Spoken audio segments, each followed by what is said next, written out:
Hi guys, welcome to another video of the Gamer Life Show. In this video, we're going to talk about the new generation of game consoles, the PlayStation 5 and the Xbox Series X, and first generation gaming.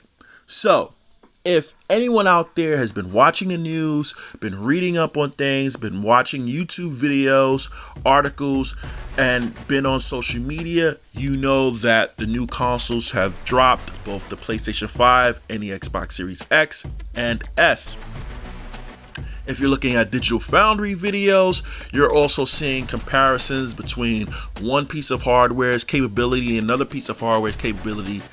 And the consensus is that we're not getting definitive performance from both consoles because in certain aspects, on the PlayStation 5, you're getting things like bricking, you're getting issues like bugs from software, as well as some overheating issues. There have even been a breakdown by some YouTubers of the PlayStation 5 from a hardware perspective who have their opinions about the efficiency of its design. On the Xbox Series X and S side, you're having similar issues, but in terms of bricking consoles, we haven't heard as much of that. What we have seen is more things like screen tearing, games not loading from quick resume, very technical hiccups that ultimately can be solved in software. That's both for the Xbox Series X as well as S. Well, the only problem that I have with this entire conversation is this. This is literally the first generation of these games. So critiquing these games and critiquing these consoles is, yes, a necessary thing to do. The problem is that you have to take into account that there has never been a gaming generation that has started out without any of these types of problems.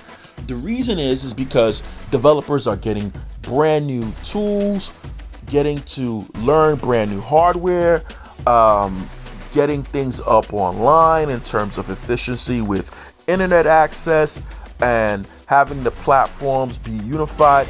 You add in COVID-19, which has dramatically hit every single person on the planet Earth and businesses. And when you talk about technically working from home, you're talking about computers, and you talk about consoles and electronics and being able to put it together in terms of being able to use engines and relating to customers. All of these things are in a state of flux when we talk about where we are with the pipeline of content and entertainment and hardware. That convergence is a lot harder. This isn't to make excuses in any form or fashion. Specifically talking about first generation games. The reason why I am, as a gamer, am holding back on the PlayStation 5 and the Xbox Series X or S is because I know that the quality of games that I'm expecting, although they do look good from all reports and everything that I've seen, games look fantastic, but they're not at a state where you're getting the best of the console, and you may not see that for a year. And when you think about the supply chain pipeline of gamers, having to go through the rigmarole of even acquiring a console, it's all a headache. And you add in COVID, like I said before, and it really makes it an impact. You'll be lucky. Honestly, it's not a stretch to say you'll be lucky to be able to get a PlayStation 5 or an Xbox Series X over the next 4 weeks. You'll just be lucky, honestly. And to spare myself that headache, I'd much rather play what I already have on my existing platforms and see you next year. Numerous reasons. Number one of those reasons, when specifically talking about the Xbox Series X, is that there just aren't really enough launch games to really feel like this is a brand new experience and a brand new console and just wanting to be happy all around. In many respects, I'm getting a very similar experience that I would have with an Xbox One X, albeit with features that aren't on a system that, for many people, from what I've seen and heard and talked to people about, it still feels fresh and new.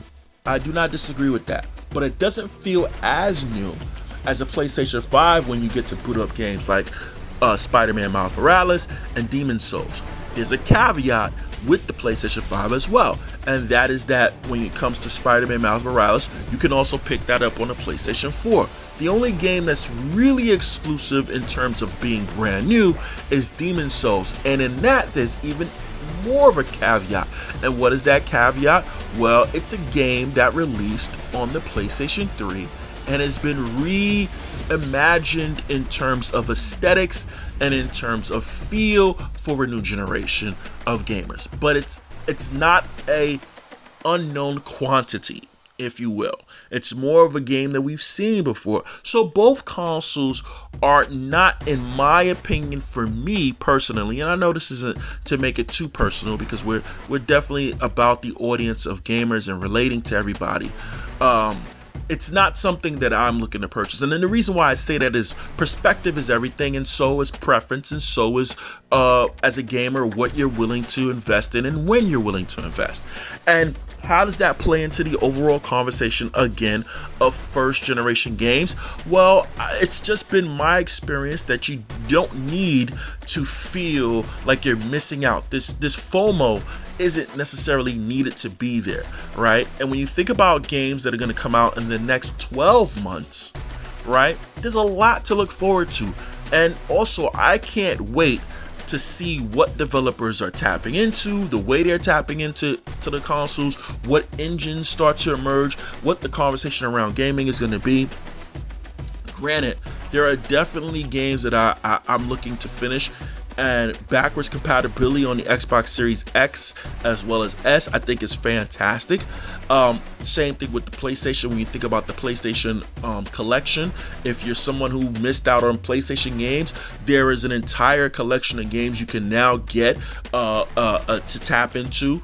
It's fantastic. So the conversation of what can I play right now is satiated for the most part.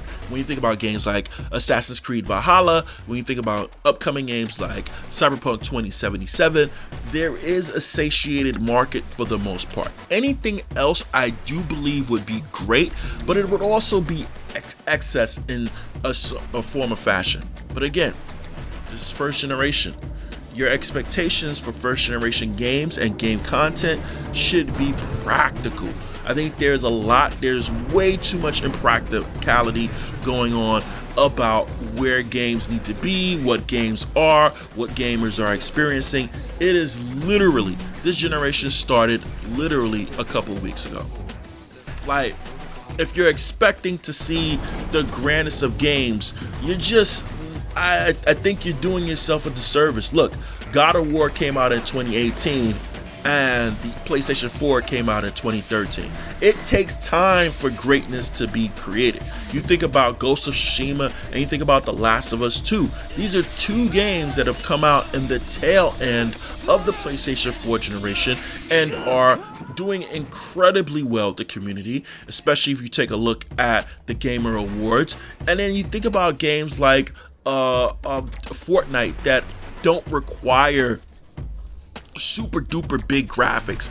Gaming is in a healthy place. So when we look forward to this generation, I'm not going to judge any of these new consoles on their first generation games. And I think the audience, you're entitled to do whatever you want to do, but perspective is everything. And I think that allowing games to mature a little bit, allowing the content to come together is just part of the growing pains of every generation. So, with that being said, I'll see you guys in the next episode of the Gamer Life Show. Please hit that like and subscribe button. We're looking to grow more and more, and we'd like for you guys to grow with us. This show comes to you courtesy of thekingslayer.com, where gaming and lifestyle meets. Love you guys, love gaming,